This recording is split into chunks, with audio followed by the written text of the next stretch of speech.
এই মুহূর্তে আমার কাছে রয়েছে প্রধানমন্ত্রী আবাস যোজনা প্রকল্পে বাড়ি পাওয়ার আবেদনের ফর্ম। এই ফর্মটি কোথা থেকে পাবেন, কিভাবে এই ফর্মটি পূরণ করতে হবে বাড়ি পাওয়ার জন্য বা সার্ভে করানোর জন্য আপনার বাড়িতে কি কি কাগজপত্র লাগবে, সমস্ত কিছু আমরা আজকের এই ভিডিওতে স্টেপ বাই স্টেপ দেখিয়ে দেব। তো অবশ্যই কিন্তু ভিডিওটি বেশি বেশি করে শেয়ার করে দিন, যাতে যাদের প্রয়োজন তারা খবরটা জানতে পারে। আর এই ধরনের তথ্য আপডেটগুলো সবার আগে পেতে চ্যানেলটিকে অবশ্যই সাবস্ক্রাইব করে রাখবেন। আর ফেসবুক থেকে যারা আমাদের এই ভিডিওটিকে দেখছেন, পেজটিকে ফলো করে রাখবেন এই ধরনের নিত্য নতুন খবরগুলো সবার আগে পাওয়ার জন্য। চলুন আমাদেরকে আমি স্ক্রিনে ফর্মটি দেখাচ্ছি। আপনারা স্ক্রিনে যে ফর্মটি দেখতে পাচ্ছেন, এই ফর্মটি পূরণ করে আপনাদেরকে জমা দিতে হবে। তো ফর্মটি কিভাবে পূরণ করবেন, উপরেই লেখা রয়েছে প্রতি সমষ্টি উন্নয়ন আধিকারিক, দিয়ে আপনার ব্লকের নাম লিখবেন, আপনার জেলার নাম লিখবেন। তারপর মহাশয় মহাশয়া, আমি শ্রী শ্রীমতী, এখানে যিনি আবেদন করছেন তার নাম লিখবেন, সেটা পুরুষ হতে পারে মহিলা হতে পারে। তারপর তার পিতা অথবা স্বামীর নাম, যে কোনো একজনের নাম এখানে লিখতে হবে। আর এই ফর্মটা আপনি বাংলাতেও পূরণ করতে পারেন আর ইংরাজিতেও পূরণ করতে পারেন। ইংরাজিতে পূরণ করলে ব্লক ক্যাপিটাল লেটারে পূরণ করার চেষ্টা করবেন। তারপর গ্রাম পঞ্চায়েত, আপনার গ্রাম পঞ্চায়েতের নাম লিখবেন। গ্রামের স্থায়ী বাসিন্দা, এই শূন্যস্থানটিতে আপনার গ্রামের নাম লিখবেন। আমি বর্তমানে একটি কাঁচা, অস্থায়ী, অর্ধপাকা, পাকা বাসস্থানে থাকি।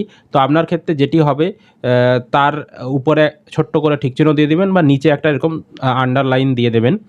আমাকে প্রধানমন্ত্রী আবাস যোজনার শ্রমিক খাতে অন্তর্ভুক্ত করার জন্য অনুরোধ করছি।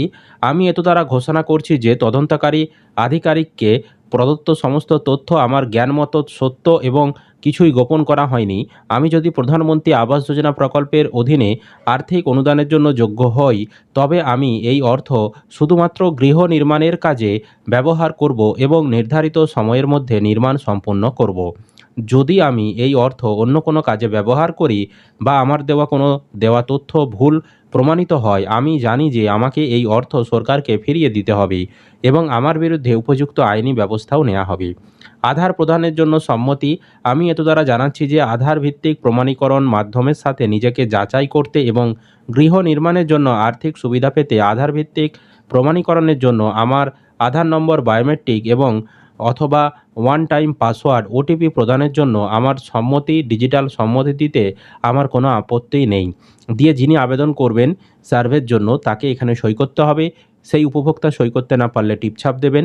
তারপর যেদিনে আপনি ফর্ম জমা দেবেন সেদিনের তারিখ আর এখানে আপনার মোবাইল নাম্বারটা লিখে দেবেন।